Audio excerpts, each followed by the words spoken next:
Friends, I welcome you to my channel. Before listening to this story, I will ask you to like and subscribe. It is not difficult for you, but it is pleasant for me. And we're starting. Chris looked up from his work and looked at the flashing light in his workshop, a signal that someone was heading down his half-mile-long gravel path. He lowered his eyes and finished the welding he was doing, lifted the shield of his helmet, and looked at the progress of his latest creation. Chris had time, and he was in no hurry to greet his guest. He checked the video signal to see who it was. A light-colored Lexus sedan. How did he manage to get through the gate? He'll review the recording later and sort it out. Of course, an electric gate is like any other lock. They only serve to keep an honest person honest. But still, he took off his heavy gloves, took a towel to wipe the sweat from his face, and went to his bench to light a cigarette. He took a drag on his cigarette and watched as the Lexus rounded the last bend above the southern end of the pond and turned left onto the fork leading to the house. He held a cigarette between his lips, turned off the equipment, and picked up a Beretta 92 FS 9mm from the bench. After leaving the workshop, he put the cartridge in the chamber and quietly walked across the lawn to his visitor, who was busy ringing the doorbell of the house. He stood behind the Lexus and watched her go. He hadn't hoped to see her again. Well, that was all in the past now. She couldn't hurt him anymore. "Hi, Callie. What do you need?" She turned around so fast that she tripped, hitting her heel in the gap between the porch boards, and fell awkwardly on her ass. Chris chuckled to himself, but outwardly did not show that he was amused. "Or it bothers me." He waited. Hi, Chris, I am." He waited patiently. Well, it's good to see you, me." He turned and headed back to his workshop, throwing a cigarette but into her Lexus. Callie hurried after him, watching in horror as his lit cigarette flew past her open passenger window. When he entered his workshop, he heard her come in after him, sat down, and lit another cigarette. "What the fuck do you want, Callie?" 6 years ago, Chris bought this 1,200-acre East Texas paradise. In fact, he bought 50 acres 6 years ago and was lucky enough to acquire larger adjoining lots until he accumulated an impressive 1,200 acres of private ownership. He didn't need 1,200 acres, but it guaranteed a comfortable distance from the nearest neighbors. He was not interested in cultivating the land and therefore hired a manager for day-to-day operations with most of the property. Huang handled approximately 1,100 acres of land, raised about 400 head of cattle, and handled all related business. In exchange, Chris shared all the income from the ranch and expenses, with Juan 30/70ths. Juan kept 70% for himself and allowed him to build a house for his family on the opposite end of the plot. For the first year, they lived in a one-story house that Chris had bought for them. It was a combination created in heaven. Juan had a stable, honest job, earned good money to raise a family, and Chris had a personal space and a built-in family of friends when he felt the need for company. Juan and his family respected Chris's desire for privacy, although they did not understand it, and a comfortable bond and mutual dependence arose between them. Juan fiercely defended Chris' personal space to the point that Chris could not see or hear from anyone except Juan and his family for weeks. Chris always welcomed the visits of the boy Juan Carlos, a 5-year-old restless boy with pure energy, and his mother Maria. They often came to him with food and stayed while he ate. Maria, as one liked to say, was warm in winter and shady in summer. A big but beautiful and kind-hearted woman, Maria loved her family wholeheartedly. Juan and Chris met weekly to discuss everything related to the property, play billiards, and drink beer for Juan and scotch for Chris. Chris has never had better friends. They met when Chris was looking for day laborers to help him mow and burn a 20-acre plot north of his pond. He wanted to expand his pond from 6 acres to 26 acres. He drove to a rundown hotel on Main Street, where men gathered to wait for any work for the day. On the first day, Chris hired 6 guys who worked harder than anyone he had ever seen, and none of them surpassed young Juan. The expansion of the pond took 3 months, and the only permanent employee was Juan. Over these few months, a friendship has gradually developed between them. When Chris found out that Juan and Maria were living in that terrible hotel, he suggested that they hire Juan as a property manager, and, as they say, everything else is history. Callie looked at Chris, who was sitting with a cigarette between the fingers of his left hand. He was in great shape and looked better than ever with his long curly hair and well-trimmed beard. She hadn't seen him for so long. 7 years, 8 months, and 3 days. She was mad as hell at him. She loved and missed him terribly. Of course, it took her 2 years to realize that she still loves him and misses him in her life, since good riddance was her first, but not her last thought about the husband she broke up with. She tapped the floor absently with her toe. God, did she really think that leaving him was a good thing? After the first 2 years, when she finally realized that she still loved him and her cold heart began to warm and ache, she thought about trying to find him, but she couldn't bring herself to spend money and effort. After all, didn't he just disappear without saying a word to her? She's been playing the pathetic victim for years. Poor thing, her husband just disappeared one day, and in the end, it seemed to her that she had the right to know where he had disappeared. "It's a new habit, Chris," she said, pointing to the cigarette. Chris looked at her with a cold stare and said nothing. I had a lot of time to prepare for this meeting, but now I'm at a loss." Chris exhaled smoke through his nostrils, flicked some ash onto the floor, and crossed his arms. "You look great, Chris. And you look like chewed twine. What the fuck do you want, Callie?" Chris didn't like it, but her presence made his thoughts split for a moment. One, most of them, was curious and wondering why she was in his workshop, and the other, worried about everything else. They got married young. Chris was 21 and Callie was 23, but they waited 6 years before having children. Initially, they wanted two, but God had other plans, and they accepted that Katie would be their only child. They overcame the difficulties of career development and focused on the care and upbringing of their daughter. It wasn't a bad marriage. It was a typical marriage. The demands of a career and family left little time for their relationship to develop, but they tried when they could. And even though Chris knew that things could have been better, he wasn't at all prepared to find out how bad things really got. Then Callie decided it was time to talk. 7 years, 8 months, and 3 days ago, and since then, she hasn't seen or heard from him. Chris didn't come to work that day. He didn't quit. He just didn't show up. He took $300,000 from their combined fortune and disappeared. His BMW was found a month later in 3 counties south of their home, parked in a parking lot. He wasn't hiding or running. Not really. He just had enough. And when the last straw came, he just decided to split their property 30-70 in favor of Callie and start all over again.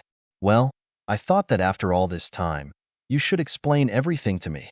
She pounced on him. She couldn't believe his attitude. This defiance, tough as a nickel-plated steak, puzzled her. Was he supposed to? What was she thinking? What did she expect from him? Surprise, yes. Remorse, I hope, but anger and contempt? No, it never occurred to her. "I don't owe you a damn thing, Callie. We discussed it all years ago, and I wasn't interested, remember? I know it wasn't that smooth, but it wasn't that bad, Chris, and that's certainly not an excuse to leave your family." He raised an eyebrow at her and stubbed out his cigarette in the ashtray. "Look, I don't have the time or the inclination to talk to you. Why don't you write me a letter telling me how I let you down and mail it to me? Maybe someday I'll even open it and read it." As Callie stared at Chris, the light in the workshop flickered, distracting her for a moment. Chris looked at the video camera and noticed Juan's F-250 driving up to the store. "For the record, I didn't leave my family. I left a bad wife. Katie and I still have a great relationship. In fact, she was here no more than a month ago, for a week." The moment Juan stopped, Chris walked up to Callie and gently took her by the left elbow. He turned her around and began escorting her to the car, despite her stunned protests. "Hi, Chris. I saw that the gate was open, so I decided to look in and check on you. Everything is fine?" "Hi, Juan. Yes, everything is fine. It's just that my ex-wife stopped by here to buy me a new gate and say hello." "Wife?" Callie cried. "We're not divorced." This surprised Chris. He definitely thought she had already filed for divorce. True, he had never seen or signed any papers, but he believed that she could divorce him without that. How was he supposed to know that he had never been divorced? She said she didn't want to get divorced, so maybe that's true. "Listen, Chris, we started on the wrong foot. Can't you just give me some of your time? I want to talk. I need to talk to you." Chris was thinking about his gate. Maybe, at best, the engine broke down and he could easily replace it, and at worst, a broken motor, a cut or bent bolt, and a sprocket. No problem, just time and money, and Chris had plenty of them. He noticed that Callie was barking at him. He looked at her for a moment. Why is she still here and why is she barking at him? It doesn't matter. Everything is in order. Have you examined the gate, Juan? Doesn't it look like something is broken? I looked at it, Chris. The engine is spinning. I think we have a bent bolt, that's all. I can fix it this afternoon. Chris nodded and looked back at Callie, who was having an apoplexy. Their last conversation, 7 years before, was no better. No. What do you mean, no? You haven't even heard me through yet. I mean, no, plain and simple. This will never happen. While we are still married. Could you at least listen to what I have to say, Chris? All right, Callie, on one condition. And what's that? After you speak out, the discussion will end. I don't think we can solve this in one conversation, Chris. Why are you being so unreasonable? I'm not being unreasonable, Callie. My position has always been the same, and it will not change now. How can we fix this if you refuse to even consider new possibilities, Chris? It's all something new that you can try. What exactly do you think is broken, Callie? We're broken. Well, at least our life. Come on, Chris, you can't be happy. We have been married for 24 years, together for 27. We need to diversify our relationship if we expect to live another 25 years. Well, I'm partially inferior to you, Callie. I'd like to spice up the dish, but you know there's a difference between using just any old spices and making sure everything is properly seasoned. And for the record, yes, I was satisfied. I take it you can't say the same thing. Have you never even thought about it? Of course I thought about it. Who hasn't? It's a wonderful fantasy, but that's all it should be. That's an archaic way of looking at it, Chris. It's almost trending now. Many couples are going in this direction. It's an open, honest, and modern approach to marriage, and I think it's a great way to keep our relationship going in the future. So what exactly are you suggesting, Callie? An open marriage where we make love to other people separately, or a swing where we make love to other people together? Or do you want to make me one of those 6 submissive cuckold husbands, where you use guys in front of me, in our bed, while both of you shower me with insults and make me clean up after you? Or maybe you just have too much love and you want a poly relationship. You bring your second husband so I can listen to you two make love while I wash the dishes. Is that what you want, Callie? I'm not sure what I want. Maybe swinging, maybe an open marriage. I'm not trying to be a bitch. I love you, and I want things to get better, not worse. How can your lovemaking with other men improve the situation? Do you mean that our lovemaking with other people? I expect you to be a participant. Okay, let's assume for the sake of argument that my making love to other women won't piss you off and ruin our marriage. What is it about me that makes you think, even for a moment, that being a cheater for other guys won't kill my love for you? Being in an open marriage or swinging does not make a person a cheater. I admit that I don't like the idea of you sleeping with other women, but I can't expect to sleep with other men if you don't sleep with other women. Ah, now we've hit the nail on the head, haven't we, Callie? It's not about us, it's about you. It's not fair, Chris. I'm just saying that expanding horizons will benefit us. That's not what you're saying at all, Callie. You just said that you don't like the idea of me using other women, but since you definitely want to use other men, you're ready to be fair about this. Then how will our marriage improve if we both do things that the other doesn't like? We have to grow and change, Chris, and for my part, I'm ready for that. I understand that I need to grow up too, and I will do it. I want you to work with me to make our lives more fulfilling for both of us. Is your male ego so fragile that you can't even think about it, that you're willing to risk the health of our marriage? I'm ready to explore the possibility of adding spice, but do I have a line that I don't want and can't cross? Is our life so unsatisfactory that you're willing to risk our marriage by doing this, Callie?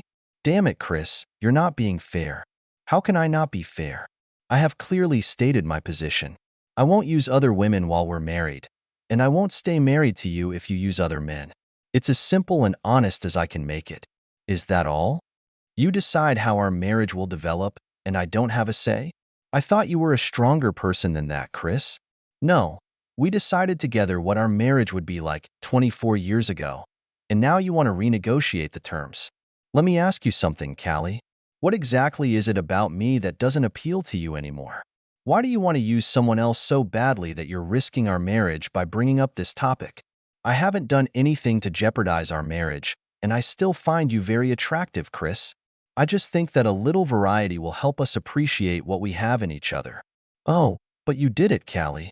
You told me that sleeping with me does not bring you satisfaction and that you want to make love to other men. And because you are a fair person, you will look the other way if I decide to make love to other women. Just by saying those words, you put our marriage in jeopardy. I'm much less attracted to you now than I was 20 minutes ago, and I'm not at all sure that our marriage has a future. Those are terrible words, Chris. You're twisting my words and making more of it than you should. All right, Callie. Can I ask you a few questions? Just yes or no answers. No embellishments, no arguments. Chris, I love you and I want to be married to you. But any marriage, even the best one, must be fresh. We must make an effort. Callie, are you unhappy? No, but I want more from our relationship. How the hell can you get more out of our relationship by having another relationship? Oh, damn it. Never mind. Damn it, Callie. What? Just because I'm honest and I want to try something different, are you losing your temper? Grow up, Chris. God, what a little boy you can be. You're not satisfied with sleeping with me, and you want to make love to other men. I can hear you, Callie, loud and clear. Chris, you're not listening. Every marriage becomes stale. If I think I need a little variety, it doesn't mean that I'm not satisfied with you when we make love. I'll just appreciate it more if I have something to compare it with. I already said no, Callie. What are you going to do now? Chris, we need this. No, Callie, we don't need to. Maybe you need to, but we definitely don't. I'll ask you again. What are you going to do now? I do not know, Chris. I love you, but this, we have to change. Or, please don't push me, Chris. I thought you'd at least agree to discuss it. Callie, we've discussed this. My answer is no, and there will always be a no. The question now is, can you get through this? And can we keep our marriage going? Don't you have any other way to feel complete? So that we can have a future? I'm not even sure I need it. I mean, I'll never feel like you're satisfied. And who wants to live a life knowing that it's not coming back? Chris, you've always satisfied me, but not so much that you don't want to use someone else. I understand, Callie. I really do. You don't always completely satisfy me in bed either, and I often look at other women and wonder what it's like to sleep with them. The difference is that I know that we can't always be on top, and so when you're not coping in the bedroom, I don't hold a grudge against you and I don't decide that the only way to fix the situation is to use someone else. And I'm not pretending that my fucking Double D Debbie, double-layered cookies are played, will miraculously make bed with you better. And I know that it definitely won't make me closer to you. But I will feel closer to Debbie, that's a fact. And that's what you're asking me to do, Callie. You're asking for my permission to ruin our marriage. They stared at each other for several minutes, each lost in his own thoughts, until Chris suddenly sat up straight. Have you made love to him yet? What? With whom? What are you talking about, Chris? Callie, I know you. You already have someone in mind. So you've already made love to him? Don't be a fool, Chris. I just thought it would be interesting for you to try to make our marriage better. I'm sorry that I thought you were better than you really are. Don't insult me any more than you've already done. I know you have someone you want to use. Otherwise, you wouldn't have pushed me so hard and so fast. Remember, I've been arguing with you for 27 years. Why don't you try an honest approach for a change? Try to get better. Well, have you spread your legs for him yet? I don't. Heck, I'm sorry, Chris. We discussed it with him, but I told him that I would not cheat on you, that I would talk to you about it, and try to get you to agree. So you were talking to another guy about how you're not satisfied with me anymore and that you want to make love to him instead of me. And then because you're so damn honest, you decided to ambush me with some bullshit about expanding our horizons and openness to save our stale marriage. Well, I can do without such honesty. Chris, I'm sorry I did that. I feel terrible, but I stand by my words. This could be good for us. Just give us a chance. No, Callie, you might as well have used it already. You've done the same damage. I can never feel like I trust you or completely satisfy you. And honestly, I don't want you to be dissatisfied. I mean, how soon will you decide that what I don't know won't hurt me? After all, you convinced yourself that it would only benefit our marriage. So even if I say no and you decide to stay, in the end, you'll use him or someone else you like. Chris got up from the table and looked at his wife. Can you at least wait until we break up before making love to him? I don't expect you to wait until the divorce is final, but at least until one of us moves out and we agree on the terms of the divorce. Chris, I don't want a divorce. I really want us to be better off. I'm sorry, Callie, but I'm not in the mood to share. And why would you stay in a stale marriage with a man you find only unattractive? And then he left, 7 years, 8 months, 3 days ago. Chris, can you just forget about your damn gate and talk to me? Chris looked at her in confusion. He gave her what she wanted all those years ago. She didn't want a divorce, and he didn't file for it. She wanted to make love to other guys, and he let her do it. Damn, what an annoying fool. Callie, we've already said everything that needs to be said. I went on. You wanted to make love to other men, and I guess that's the way it is. You said you would tolerate me using other women, and I did. You didn't want a divorce, and I didn't file. What do you want now? You. I want you. I was at your place, and you left me. Oh, sorry, Callie, it's Juan. Juan, that crying fool is my wife, Callie, which is just leaving. Callie, go home.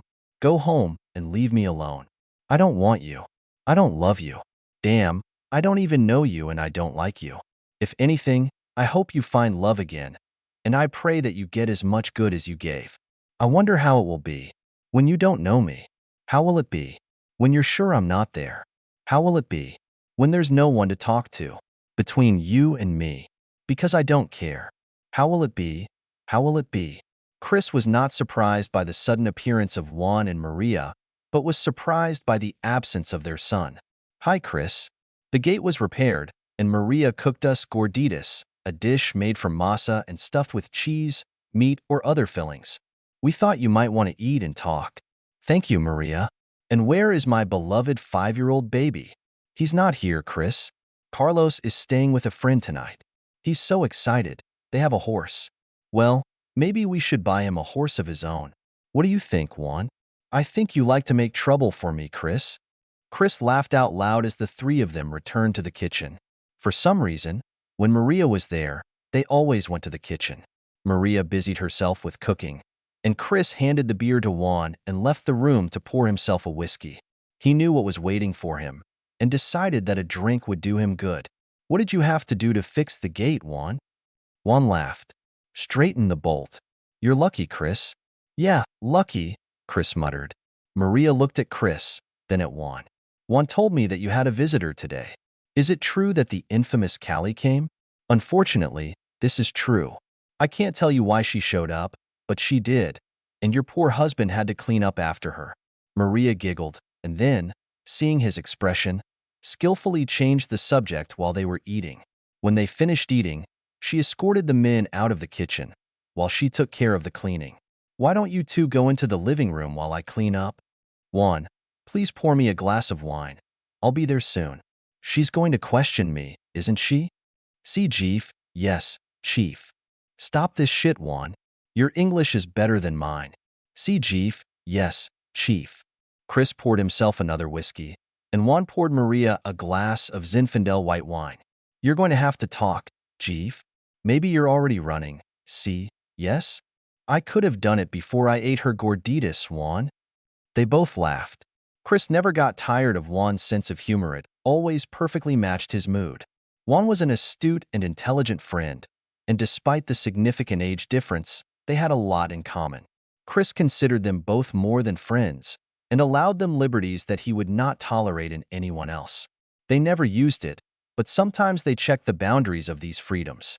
In the end, Chris always benefited from it and was completely confident that if Maria was going to push him now, it would serve him well if he let her do it. He understood it intellectually, but emotionally? Well, that was a completely different matter. Chris, we're going to talk, so this is your last drink for a while. Maria entered the family room just as Juan was handing her a glass of wine in a move that seemed choreographed. But Chris knew that they were nothing more than a couple deeply in love and in sync with each other. Si jefa, yes, chef. Chris muttered as they all smiled, each for a different reason. Chris, we haven't talked much about your marriage and how it ended. We didn't ask you too many questions, because it didn't seem very convenient for you to talk about it, and it didn't seem like it was any of our business. But I can see that you're upset, and Juan told me about what happened with Callie today. We want to help you. Maria, Juan, I love you both and appreciate your concern, but I'm fine. I'll be fine, really. Niño tonto, stupid kid. Juan slap him for me, which Juan did, since Maria ordered it. Chris, this is overdue. She came today, she can come tomorrow, or next month, or next year. You looked like a ghost today when Callie was here. Let us help you. Maybe if you talk about it, it will make you feel better. Exactly, Maria exclaimed.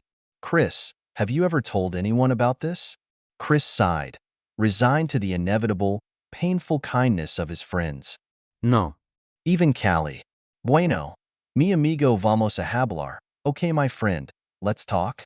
Juan laughed in a fake Spanish accent, twirling a mustache he didn't have. No hablo español. I don't speak Spanish, Chris grinned, in his best gringo way. Oh, you're depriving us of all the fun, Chris. Juan laughed. Chris? My tío más querido, my most beloved uncle. Now is the time. Uncle Chris? All right, Maria. Chris drained his glass and started telling his story to his family. Callie and Katie, what did you do? Katie shouted over the phone. I'm sorry, Katy. I had to. No, I didn't have to, Mom. Why you two never got divorced, I'll never know. But I know he wasn't happy to see you. Well, maybe, but he seemed more upset about the broken gate than about meeting me. Doesn't that mean we have to go? Well, I don't know. To clarify the situation, it means that not only did you break his heart, but you also broke his gate. Broke his heart? All I was trying to do was fix a stale marriage. What could he do if his stupid male ego got in the way? That's not how he sees it, Mom. And what does it matter? That was many years ago. He's moved on. He's happy. Why should you go and upset him again? We've never talked about this, Katie. He just left. He took what he could quickly cash out and left. Well, you didn't care then, Mom. Why do you suddenly care now? Callie paused. That was the question, wasn't it? Why now? Why, after all these years, did she feel the need to see and talk to her husband? Perhaps completion. What a hackneyed phrase. She didn't believe it for a second. What then? She had asked herself this question countless times and always came back to the same thing. I still love him, Katie. Chris, Juan and Maria. I don't understand that part, Chris. She came to you and said she wanted to talk about an open marriage. And what? It was just a conversation, right? Maria looked directly at Juan. Talking is normal. It's harmless. Juan talks all the time. Sometimes I listen. Well, maybe if that was all it was, Maria. Maybe if I was the first and only person she talked to about it. But it's not true, right? I'm going to pour myself another drink, Maria. Okay? She nodded, considering the situation. Maria, let's say Juan came to you to discuss this matter. He would like to have an open marriage, maybe become a swinger. How would you react? I would slap him hard, say no, and make him sleep in the barn for a week. Then I would make him beg for my forgiveness, but I wouldn't leave him, Chris. Maybe not, Maria. What if he had talked to you about it only after he found a woman he wanted to sleep with and talked to her about it? How do you feel now? Maria thought for a moment before her eyes began to burn. It seemed that she had changed before their eyes. From a loving, worried friend and wife, she turned into a fire-breathing killer. Oh my God. I think I understand now. Yes, Maria. Callie didn't just open up an honest dialogue with me about the state of our marriage.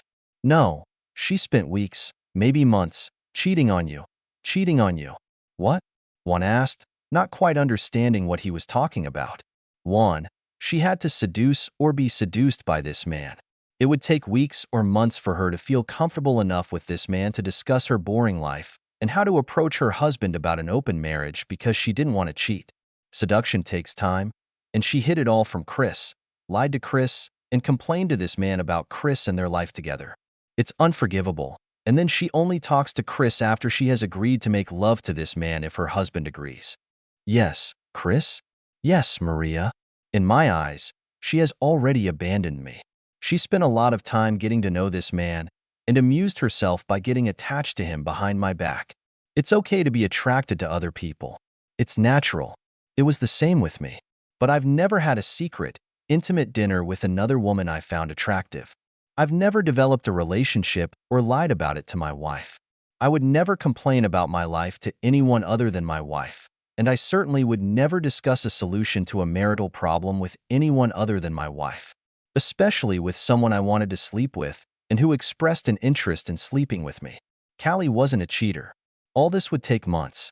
Months during which she lied to me, had an intimate relationship with another man, trusted him, and conspired with him to get me to agree to her affair. Chris sighed. It was too much. And you found out all this while talking to her? Juan asked, impressed. No, Chris chuckled. Well, almost everything. When I left that day, I knew that she had ambushed me, cheated on me, at least emotionally, and I was heartbroken and, at the same time, I was furious. But when I left home that day, I wasn't gone forever yet, while, after renting a hotel room, I sat and thought about everything. It was only a few hours later that I fully realized what was going on, how long it had to go on, and what the depth of her betrayal was. That's when I decided I'd had enough. She wasn't honest in her desire to spice up our marriage. If she wanted it, we could discuss it and try a lot of things without involving others. Did she ever tell you she was bored, Chris? No, Maria. I probably should have guessed, but we both spent years building a career and raising Katie. Our lives have never been a priority. She had to be, I know, but it wasn't like that. But if she hasn't had a bed with him yet, why haven't you tried to talk to her? Win her back? Maria, you're sweet, and I love you. What do you think? Would you be able to love and respect one the way you do now, and do what Callie did to me? I would never be able to. Oh, yes, I understand. No, I couldn't. It would have been too late. But Chris, she said today that she still loves you. Why not talk to her now? Katie laughed. Mom, you can't love someone and treat them the way you treated Dad. I was honest with your father. After all these years, you're still lying to yourself, Mom. What you did was only honest to the extent that you would have talked to Dad before you went to bed with Dan, but not after you cheated on Dad. I didn't cheat on your dad with Dan. What would you call it then, Mom? What did you do? If it were the other way around, would you call Dad honest? It was wrong, yes, but it wasn't bad enough to ruin our marriage. But Mom, it's not over. You're still married. Katie laughed. Katie, God, you're just as bad as your dad. I should have known he'd make me out to be the bad guy. Mom, Dad never talked to me about what happened. I know what I know based on what you've told me. I think badly of you because of what you did, not because of what he said you did. You told me that you met this guy, Dan, at work, that he flirted with you for weeks before you started flirting back, that you had lunch and dinner together, went to a couple of concerts together, that you were infatuated with him, and that he seduced you. Does this exhaust everything? Well, yes, but, Mom, what does it look like that you were faithful to Dad? Did you tell Dan to go to hell, like a good wife should? Did you tell Dad that some jerk at work was flirting with you and trying to seduce you? Did you tell Dad about all the dinners you shared with Dan? About the dinners? Did you have dinner with Dan or go to concerts with him with Dad's permission? Or did you lie to him about where you were and who you were with? Katie, I've made a lot of mistakes, but let's talk about something else for a minute, Mom. Let's forget about how badly you treated Dad, how you cheated on him. Why now? When he left, you were happy to get rid of him. Of course, you were angry that he left, that he didn't give you the opportunity to argue about your womanizing anymore. Catherine, it doesn't matter, Mom. You were happy when he left. When his car was found and you found out that he took the money and disappeared, you couldn't wait to end up in Dan's bed. That's all you've been thinking about, admit it. I was angry, Katie, but I wasn't promiscuous. Your father behaved like a child and left me. Why should I stop living because he couldn't act like an adult? Tell yourself whatever you want, Mom, but the truth is, you didn't care that he was gone. You started spreading your legs the way you wanted to. You got what you wanted. Dan got what he wanted. The only one who didn't get it was Dad. But he was fucked, that's for sure. I don't understand why I called you, Katie. Me too, Mom. Leave Dad alone. If you want to figure it out, file for divorce, but leave the poor guy alone. Chris, Juan and Maria. Why should I talk to her, Maria? We have nothing more to discuss. Maybe she loves me, but I don't love her the way I used to, and I don't want to be loved by her. I don't trust her, and she and I clearly want different things from marriage. But Chris, you're still married. Why didn't you divorce her? Wouldn't that be better? Maybe Juan. I don't know. I don't hate her. I mean, I told myself I hated it, but honestly, I don't think about her at all anymore. I could probably divorce her and take whatever I could get my hands on, but I didn't want that. I just wanted to leave. The money didn't seem important. The career didn't seem important. I just wanted to leave, forget, and move forward on their own terms. Who needs a divorce if you don't plan to get married again? Besides, I always thought she would file for divorce.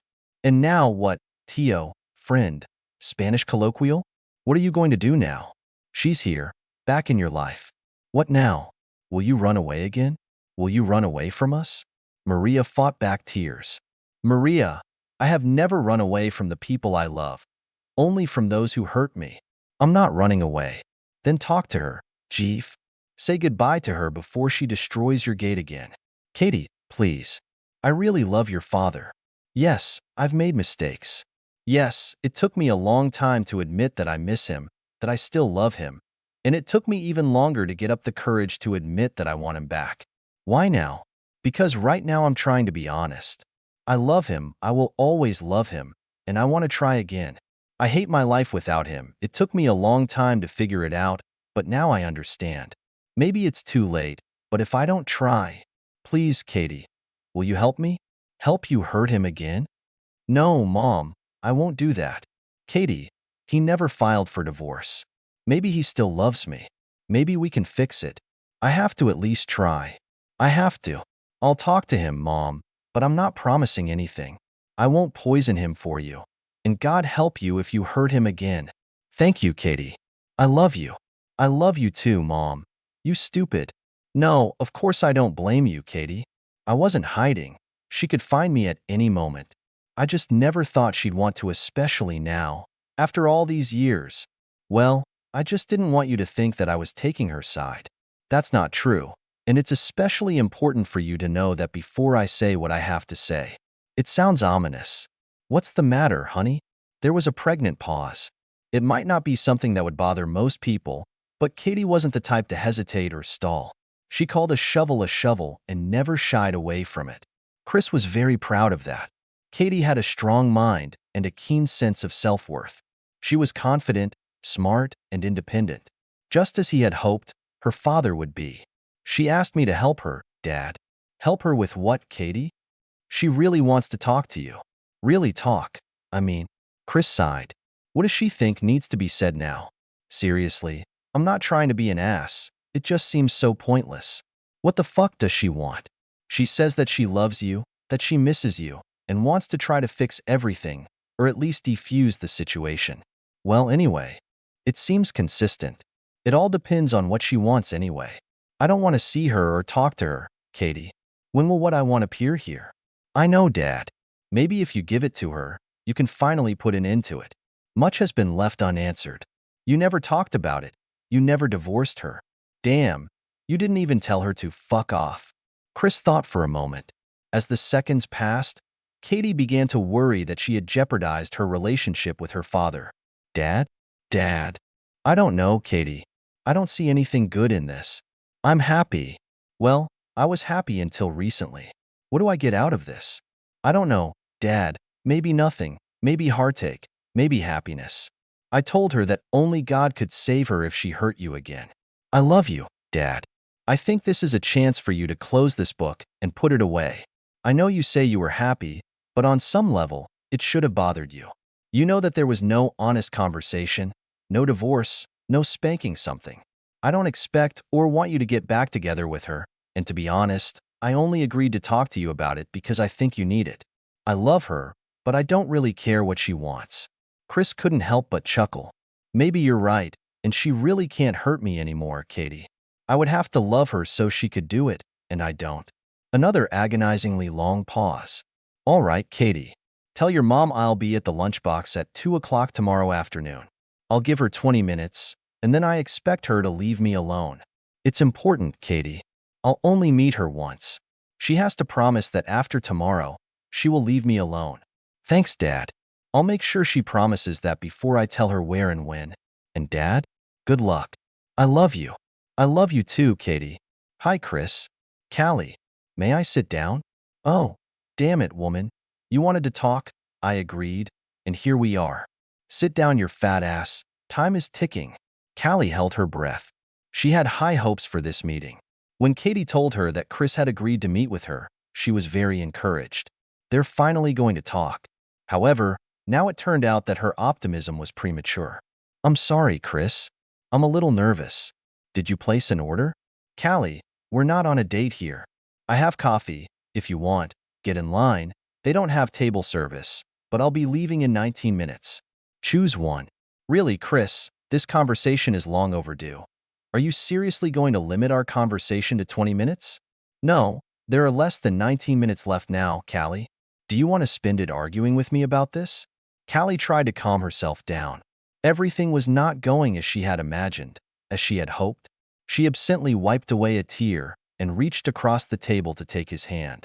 Chris, I made some mistakes. We made some mistakes. We had a good time together, Chris. We had a good life. Of course you miss it. You miss Dallas, your marriage, me. She almost begged. Chris looked at her hand covering his, carefully, slowly released it and took his coffee. When he took a sip, it seemed amazing to him that he didn't feel anything at all when she touched him. He didn't want it, but he didn't feel disgusted either. He smiled. He felt better. Maybe Katie, Juan and Maria were right. Maybe it will do him good. He often told himself how much he hated Callie after she cheated on him, and then told himself that he just didn't care, but until now he didn't believe it. When she touched his hand, he felt no longing, no disgust, no kinship, no hatred. He felt a sweaty hand, nothing more, nothing less. Callie, seeing his smile, smiled back at him. I have a good life now, Callie. I am a fit and attractive, quite successful man with a full head of hair and my own teeth, living in East Texas. I make love when I want it. He chuckled. I have good, loyal friends, a great relationship with my daughter, and no regrets. I don't miss Dallas. I miss the marriage I thought we had, the wife I thought I had, but then I realized it was a lie. I realized that I'm not the husband you were thinking of either. So, no, I have no desire to waste time crying about what could have been. It wasn't a lie, Chris. We loved each other. We had a strong marriage, which makes your act even more tragic. The smile on Chris's face instantly disappeared. And what did I do, Callie? You just left, Chris. We should have talked more. We could have worked something out if you'd stayed and just listened to reason. After all this time, do you still think it's my fault? Chris got up to leave. I think we've said everything we need to say, Callie. Chris, no. Please, just listen to me. I love you and I want you. Chris waved his hand dismissively. Callie, you don't love me. At least not in the way you think. You don't know me now. I'm a different person. You've made sure of that. No, maybe your life isn't going as well as you hoped, but I'm not the solution. We're not the solution. Besides, I don't love you anymore. I love the girl I married. I will always love this memory, but we grew apart and became different people with different goals and dreams. Sometimes marriages thrive on this, and sometimes they just survive. Ours is not. What did I do that was so bad, Chris? Please. Callie, if you still don't get it, then it's really over between us. You abused me, my trust, and made me powerless to manage my own marriage without my knowledge or consent. You took my half of that power and gave it to Dan. I was far from the perfect husband, and I'm sure I could have handled your betrayal better than I did. But I did what I thought was best for myself. I didn't punish you. I took what I could get quickly and left you alone with your dreams. Callie was crying quietly now. Move on. Forever, Callie. If you don't apply, I will. Maybe I should have done this 8 years ago. I don't know. I didn't, you didn't, and maybe it doesn't matter. I'm sorry, but I'm better off without you, and I always will be. Chris bent down and kissed her gently on the cheek. I'm sorry we let the situation get as bad as it has, Callie. I loved you once, and I'm sorry that I let you down, that we let each other down. But you never gave me or us a chance to fix everything, and I don't want to and can't forget that. He looked at her kindly one last time and left. He left feeling lighter than when he entered. He wasn't happy about Callie's pain. He just felt relieved that he didn't have his own.